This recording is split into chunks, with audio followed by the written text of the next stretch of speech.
Hi, I'm Mrs. Kesters from Walsh Jesuit High School, and this section is on finding equations of a line given the graph. So first, we're given this graph here with this red line, and we want to find the equation of that line.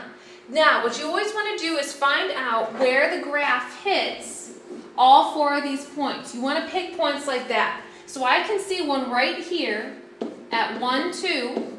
I can also see one, let's see, right here at 2, negative 1, okay? And then I can also see one right around here at 0, 3. So what you want to do is pick two of those points, okay? Then count your slope from it. So we can count our slope by going from working left to right, and you go down 1, 2, 3, right 1. Down 1, 2, 3, right 1. So we can see that our slope is going to be negative 3 over 1.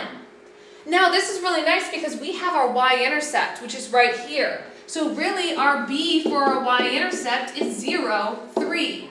So we can plug that right into y equals mx plus b, and we get y equals negative 3 over 1x plus 3. Or you could just have y equals negative 3x plus 3. So it's really easy when you're given your y-intercept.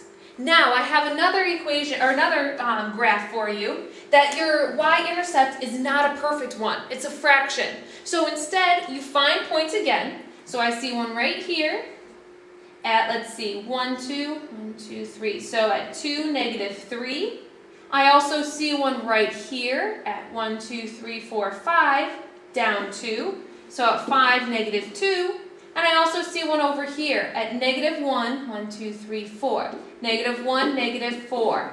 So let's count our slope. You go up 1, right 1, 2, 3. Up 1, right 1, 2, 3. So that means that we have a slope of 1/3. So here's our m. But you can see that it's not going to be perfect for that y-intercept. So we can't simply put it into y equals mx plus b. But we do have points. So let's go ahead and use one point, 2, negative 3, and we can put it in point slope form.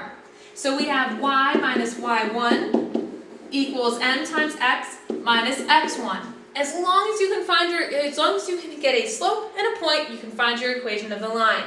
So our m is 1/3, our point is our x1, y1 of 2 and negative 3. So let's plug them in. Y minus negative 3, which becomes plus plus, equals 1/3 times x minus my x of 1, which is 2. Let's go through and clear fractions. So our least common denominator is 3. Remember, multiply everything on the outside of those parentheses. So 3, 3, and 3. So we get 3y plus 9 equals, these 3 cancels, and we just get 1 times x minus 2.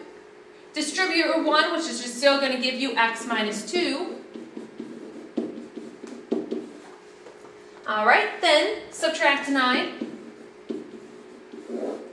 3y equals x minus 11, and then divide everything by 3.